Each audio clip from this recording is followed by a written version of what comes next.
Hey there, Agile Adventurer. Just a quick question. What if, for the price of a fancy coffee or half a pizza, you could unlock over 700 hours of the best Agile content on the planet? That's audio, video, e-courses, books, presentations, all that you can think of. But you can also join live calls with world-class practitioners and hang out in a flame war-free and AI slop-clean Slack with the sharpest minds in the game. Oh, and yes, you get direct access to me, Vasco, your Scrum Master Toolbox podcast. No, this is not a drill. It's the Scrum Master Toolbox membership. And it's your unfair advantage in the Agile world. So if you want to know more, go check out scrummastertoolbox.org/membership. That's scrummastertoolbox.org/membership. And check out all the goodies we have for you. Do it now. But if you're not doing it now, let's listen to the podcast. Hello, everybody. Welcome to our Success Thursday, the big question of the week, this week with Carmela Then. Hey, Carmela, welcome back. Hello, Vasco. Glad to be here. So, Carmela, on Thursdays, we talk about success for Scrum Masters, of course. But before we dive into that, share with us, what's your favorite Agile retrospective format and why? This is when I can't pronounce the word properly. My favorite retrospective is emotional seismograph. How you say it? Yeah. Seismograph? Yes. And what does that look like? To me, it looks like a graph from the beginning, day one of the sprint, and then to the last day of the sprint, and you get your happy up the top, and you get your set down the bottom. So get the team member to grab a marker and just draw on the graph how they feel day by day. And so after everybody has put some lines on it, of course, it's very beautiful. And it also triggers conversation. It is a really good conversation tool without, going into too much of things has failed, nothing worked, and those kind of things. So when I put up there, they're happy. And when you talk about, everybody's happy. Like, why? If we see an outlier or not being happy, like, okay, who's this person? Do you mind sharing? So I can actually draw a lot of things out, like emotionally, how the team is going through. And personally, I feel like when the team is having like a positive experience throughout the entire workday, they're actually more productive than being stressed and being unhappy. And because stress is the silent killer, it makes people sick and it takes people out in not only like physically but mentally, and people would just quit. So I just think by being able to, put a finger on the pulse in terms of how everybody's feeling when during their work, if we could lift the spirit up a little bit, if we have less of the very sad, very annoyed, very angry days, overall, the team's actually more productive. They will be there, healthier, and everything good is going to go with it. So what do you use? So of course, the line going up and down is a great conversation starter.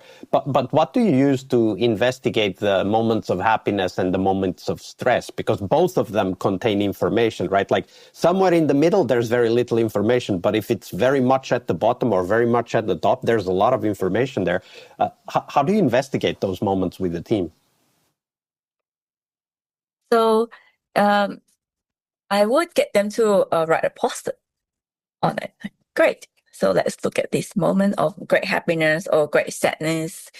Get everybody to put a post-it. And when you have gathered information that way, common theme emerges.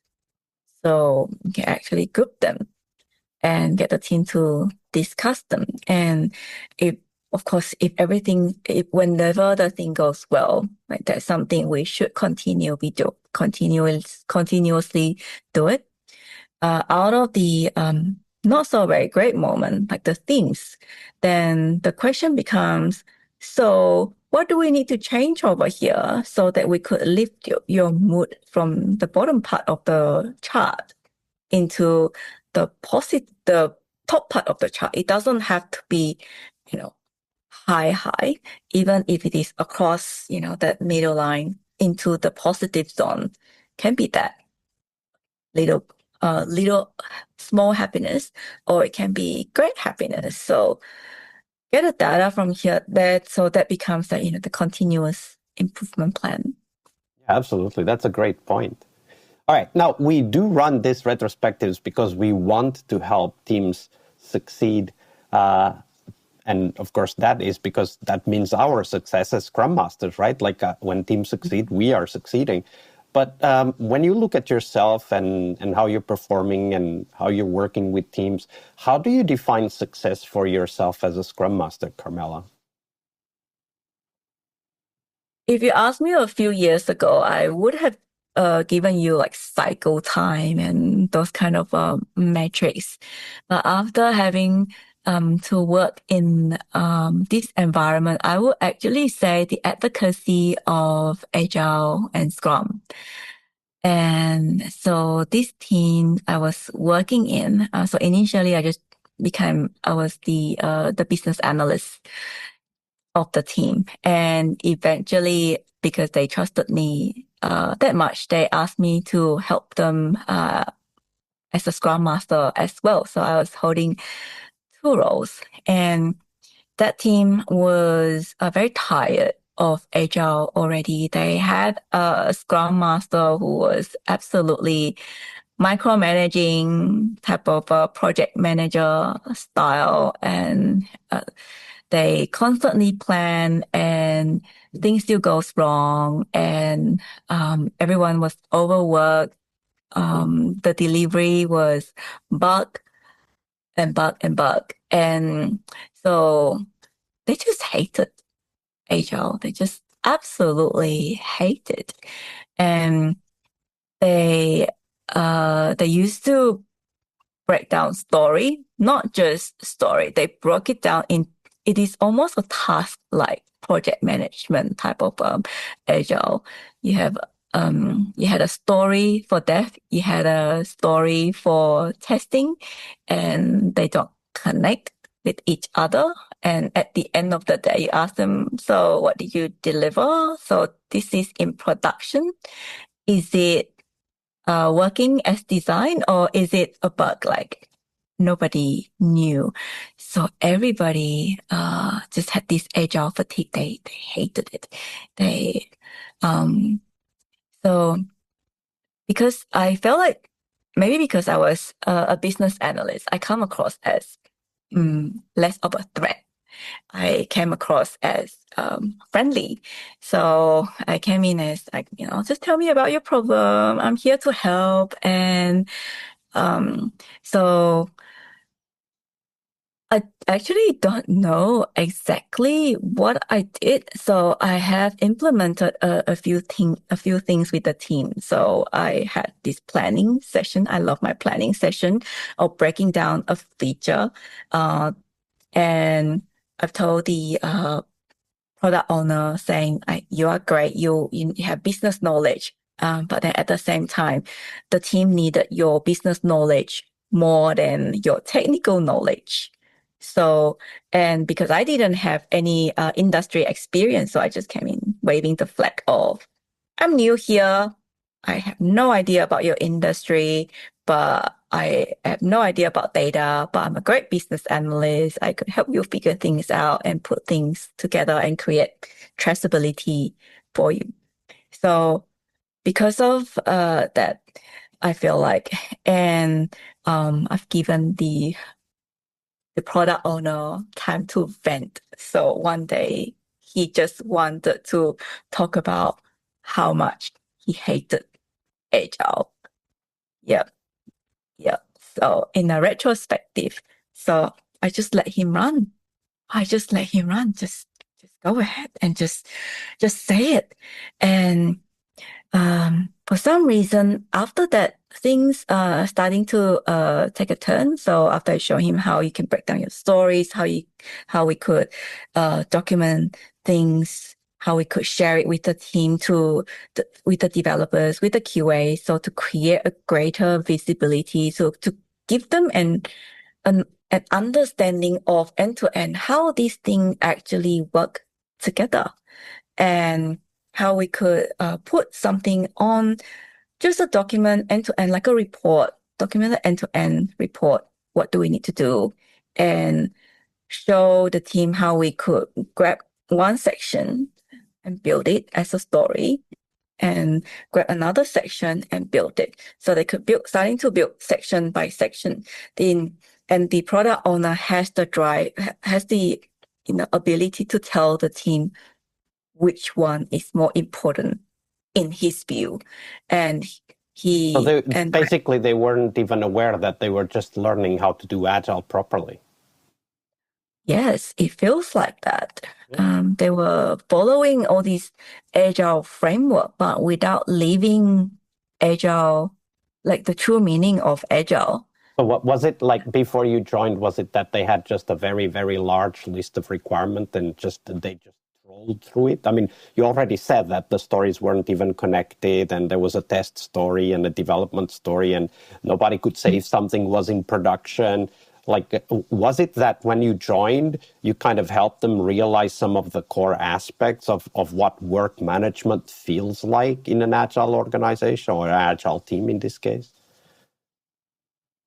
Not only just work management, it is to have a common understanding of how this feature actually links, how it is being put together, because so what they were building is actually a massive like a data product.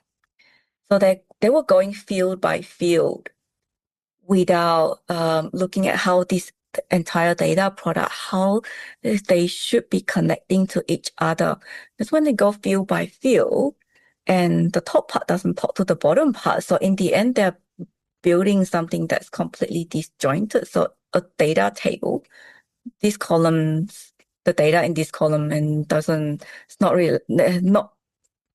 a lot of relationship to the data in the end column. In the other column, yeah.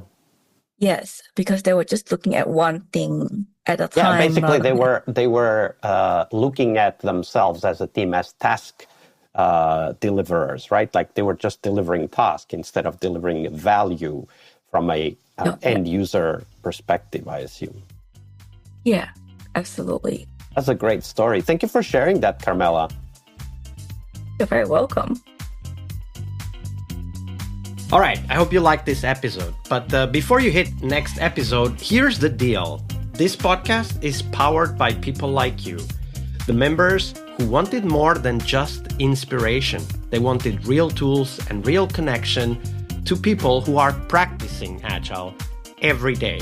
We're talking access to over 700 hours of Agile Gold, CTO level strategy talks, summit keynotes, live workshops, e-courses, deep dive interviews, books, and if you're into no estimates, we got the pioneers of no estimates in those deep dive interviews as well. Agile business intelligence, creating product visions, coaching your product owner courses, you name it. You'll get invites to monthly live Q&As with Agile pioneers and practitioners, plus a private Slack community, which is free of all of that AI slop you see everywhere, and of course, without the flame wars. It's a community of practitioners that want to learn and thrive together. It's the best place to connect with community and learn together.